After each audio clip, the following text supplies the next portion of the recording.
کہ آج کا ہمارا اسٹیج ایک ذات کی وجہ سے سونا نظر آ رہا ہے. وہ ہمارے غمگسار تھے صاحب، وہ ہمارے غمخوار تھے. ان کے چہروں کو دیکھ دیکھ کر بخدا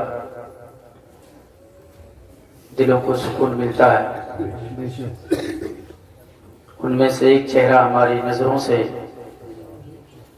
ہمیشہ کے لیے رخصت ہو چکا ہے، لیکن دلوں سے ابھی رخصت نہیں ہوا. آج ہم دیکھ رہے ہیں کہ 11ویں شریف کا پروگرام یہ رکھا گیا ہے، تو اس میں آنے والے ہمارے خطبہ و شعراء جو بیان کر رہے ہیں یا جو اشعار پڑھ رہے ہیں شان غوثیہ میں پڑھ رہے ہیں، لیکن میں نے اپنی تقریر کا جو انتخاب کیا ہے شان مصطفیٰ کیا ہے. میں 15 منٹ کے درمیان انشاءاللہ اپنی گفتگو سمیٹنے کی کوشش کروں گا. قرآن کریم کے اندر آپ اپنے نبی کی شان ملاحظہ فرمائیں. علامہ قاری علاؤالدین صاحب قبلہ تشریف فرمائیں اور حضور سیدنا و مرشدنا سید شاہد میں صاحب قبلہ اور ان کے شہزادے یہاں پر تشریف فرمائیں. ان سبوں کے فیضان کے طفیل، ان سبوں کے فیضان سے میں مستفیض ہو کر چند گوشے شروع میں آپ کی بارگاہ میں رکھنے کی کوشش کر رہا ہوں.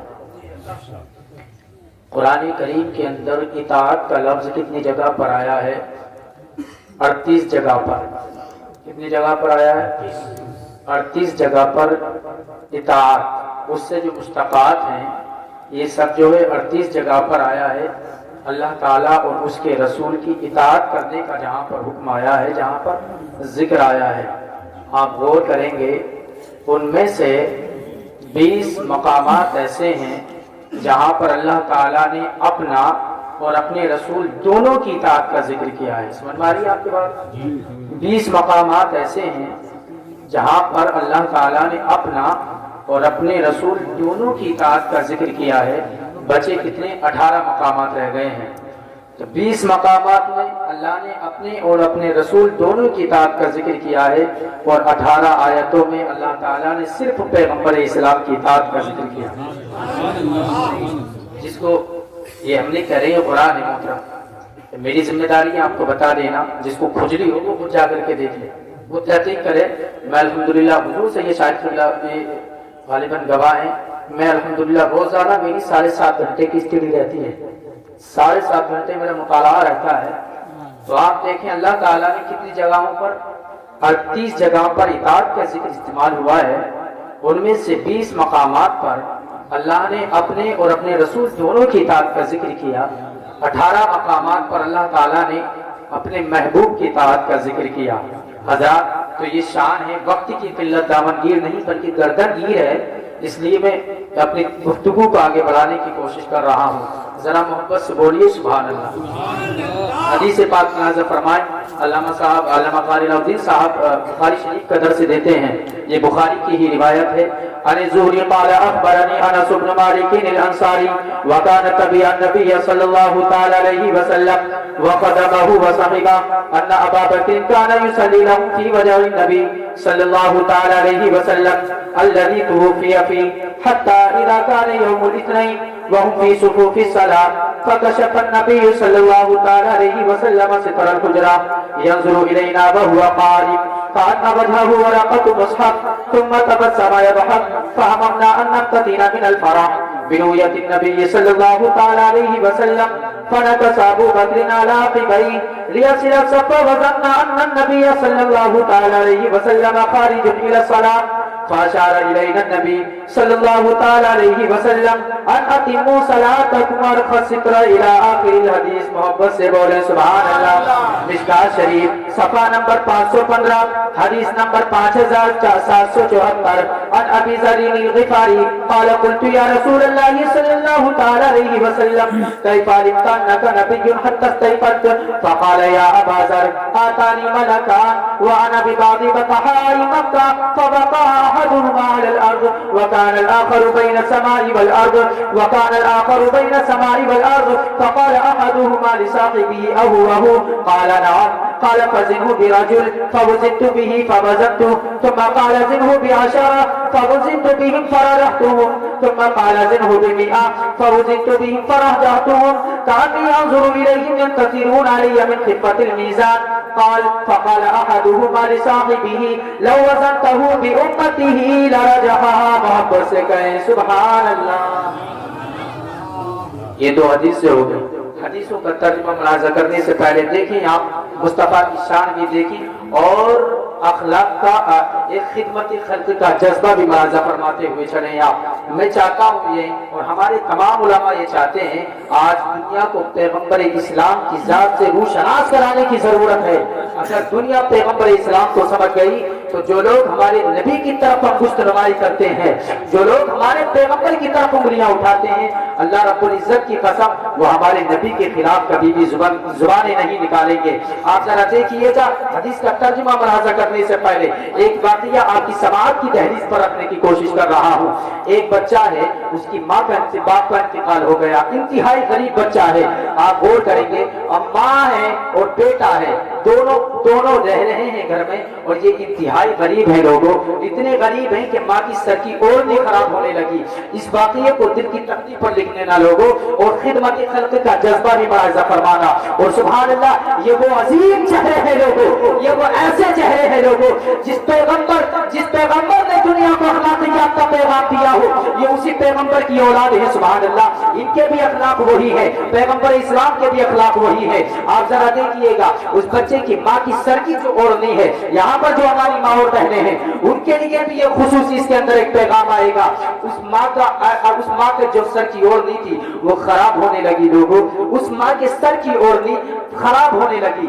بیٹے نے سوچا اب میرے ماں کی سر کی اوڑھنی خراب ہونے لگی ہے, چلتا ہوں میں راستے میں پہنچ کر کسی سے ماں کی سر کی اوڑھنی کے واسطے سوال کرتا ہوں. یہ بچہ راستے میں آتا ہے لیکن کوئی اس کی مدد نہیں کرتا. یاد رکھا جائے یہاں پر لوگوں یہ بچہ غیر مسلم ہے, ابھی مذہب اسلام میں شامل نہیں ہوا ہے, نہ اس کی ماں مذہب اسلام میں شامل ہوئی ہے. یہ بچہ ہے پہنچتا ہے مدد کے لیے, کسی نے اس کی مدد نہیں کی. پھر اس کے دماغ میں آیا شاید خاندان والوں کو رحم آ جائے. یہ خاندان کے قریب پہنچا. خاندان والوں کے پاس پہنچنے کے بعد میں خاندان والوں سے کہا اے میرے خاندان والوں تم تو بظاہر میرے حالات جانتے ہو, اے میرے خاندان والوں تم میری مدد کیجئے. لیکن خاندان والوں نے اس بچے کی مدد نہیں کی. یہ بچہ ادھر سے روتا ہوا آتا ہے, راستے میں اچانک کوئی بزرگ مل گئے اور فرمانے لگے اے بیٹا کیوں رو رہے ہو؟ بیٹے نے کہا اے چچا جان ہم انتہائی غریب ہیں, ماں کی سر کی روزی ختم ہو چکی ہے. اے چچا جان ہم یہ چاہتے ہیں, میں یہ چاہتا ہوں کہ میری ماں کے واسطے کوئی ذرا سے پیسے دے دے تاکہ میں اپنی ماں کی سر کی اور نہیں خرید سکوں, یا کوئی مجھے چادر دے دے تاکہ میں اپنی ماں کو اڑا سکوں. چچا نے کہا اے بیٹا پھر رونا کس بات کا ہے؟ کہا میں خاندان سے ہو کر کے آیا ہوں لیکن خاندان والوں نے میری مدد نہیں کی ہے. اس بزرگ نے کہا اے بیٹا اگر مدد چاہتے ہو تو سنو, جہاں پر خاندان والوں کی محبتیں دم توڑ جاتی ہو, جہاں پر دنیا والوں کی محبتیں دم توڑ جاتی ہو, وہاں سے اس کی محبت شروع ہوتی ہے جس کا میں پتا دیتا ہوں. ذرا غور کرنا لوگوں. بچے نے رو کر کے کہا اے چچا جان اس بندے کا ایڈریس بتائیے, اس شخصیت کا ایڈریس بتائیے. چچا جان نے فرمایا اے بیٹا تم سے حرم میں چلے جاؤ, وہاں پر تمہیں محمد عربی نام پہ ایک شخص ملے گا, ان کی بارگاہ میں چلے جاؤ. لیکن بیٹا یاد رکھنا ان کا مذہب دوسرا ہے, تمہارا مذہب دوسرا ہے, اس لیے بیٹا یہ یاد رکھنا. اب یہ بچہ ہے تو اگر اپنی ماں کے پاس پہنچتا ہے, ماں سے جا کر کے سارا ماجرا ذکر دیتا ہے. ماں نے کہا نہیں بیٹا محمد کے پاس ہم تمہیں جانے نہیں دیں گے. ماں سے بیٹے نے کہا اے میری ماں مجھ سے آپ کے سر کی اوڑھنی دیکھی نہیں جا رہی ہے, اے میری ماں مجھے اجازت دیجیے کہ میں محمد عربی کی بارگاہ میں پہنچوں اور آپ کے لیے چادر لے کر کے آؤ. ماں سے جب بچے نے بار بار اصرار کیا, ماں نے اجازت دے دی. جب ماں نے اجازت دے دی, یہ ماں نے اجازت دے دی اور ساتھ میں یہ بھی کہہ دیا, اے بیٹا یاد رکھنا چادر محمد دے یا نہ دے, کپڑا محمد دے یا نہ دے, لیکن اس کا مذہب کبھی قبول نہیں کرنا. آپ ذرا غور کیجئے گا لوگوں, یہ بچہ آتا ہے سین حرم میں پہنچتا ہے, صحابہ کرام کی بارگاہ, پیغمبر اسلام کی بارگاہ میں آتا ہے. آ کر کے کیا دیکھتا ہے, صحابہ کرام اللہ کے نبی کی بارگاہ میں تشریف فرمائے. میرے نبی ستاروں کی طرح, میرے نبی اور صحابہ کے درمیان شمس و قمر کی طرح تشریف فرمائے. بچہ سین حرم میں پہنچ کر کے ڈائریکٹ کہتا, اے محمد میں آپ کا مذہب قبول نہیں کروں گا, اے محمد میں آپ کا مذہب قبول نہیں کروں گا. میرے نبی نے ارشاد فرمایا, اے بیٹا چاہتے کیا ہو؟ بیٹے نے پھر کہا, اے محمد میں آپ کا مذہب قبول نہیں کروں گا. اسی طرح 3 مرتبہ بچے نے کہا, اے محمد میں آپ کا مذہب قبول نہیں کروں گا. میرے نبی نے اس کو پاس بلایا, کہا بیٹا چاہتے کیا ہو؟ کہا, اے محمد اے ربی, میرے باپ کا انتقال ہو گیا ہے, میرے ماں کی سر کی روح ختم ہو چکی ہے. اے محمد اے ربی, خاندان والوں نے ساتھ چھوڑ دیا, حقیقی چچا نے ساتھ چھوڑ دیا. اے محمد اے ربی, میں یہ چاہتا ہوں کہ مجھے ذرا سے پیسے عنایت کر دیے جائیں, اور اگر پیسے نہ ہو تو چادر عطا کر دی جائے. آپ ذرا غور کرنا لوگوں, پیغمبر اسلام کو کسی نے تحفت چادر دی تھی, آقا کریم نے وہی چادر اٹھا کر کے بچے کو عنایت کر دی اور کہا, بیٹا جا کر کے اپنے ماں کے سر کا سایہ بنا دے اس کو. یہ بچہ خوشی خوشی اپنے ماں کے پاس آتا ہے اور ماں سے جا کر کے کہتا, اے میری ماں, مجھے محمد نے چادر عطا کر دی ہے. ماں نے جب بیٹے کی ہاتھ میں چادر دیکھی تو کہا, اے بیٹا کہ تم نے محمد کا مذہب قبول کر لیا ہے. تو بیٹے نے کہا, نہیں نہیں ماں, میں نے محمد کا مذہب قبول نہیں کیا ہے. اے میری ماں, میں نے ڈائریکٹلی جا کر کے یہی کہا تھا, اے محمد میں آپ کا مذہب قبول نہیں کروں گا. ماں نے جب اتنا سنا تو کہا, بیٹا پھر بھی تمہیں محمد نے چادر عطا کر دی ہے. ماں سے جب اتنا بچے نے سنا تو کہا, ہاں ماں, میں نے ڈائریکٹلی جا کر کے منع کر دیا تھا کہ میں آپ کا مذہب قبول نہیں کروں گا, پھر بھی مجھے محمد نے چادر عطا کر دی ہے. کہاں گئے وہ لوگ جو پیغمبر کی شان پر انگلیاں اٹھاتے ہیں؟ دنیا کو مصطفیٰ کے اخلاق سے دنیا کو روشناس کرانے کی ضرورت ہے. ماں نے بچے کی انگلی کو پکڑا, آقا کریم کی بارگاہ میں آ کر عرض کرتی ہے, یا رسول اللہ, گستاخی معاف کیجیے, ہم دونوں کو کلمہ پڑھا کر کے داخل اسلام کر لیجیے. امام احمد رضا فرماتے ہیں, سب سے اعلیٰ نے والا ہمارا نبی, سب سے بالا نے والا ہمارا نبی, دینے کو منہ چاہیے, دینے والا ہے سچا ہمارا.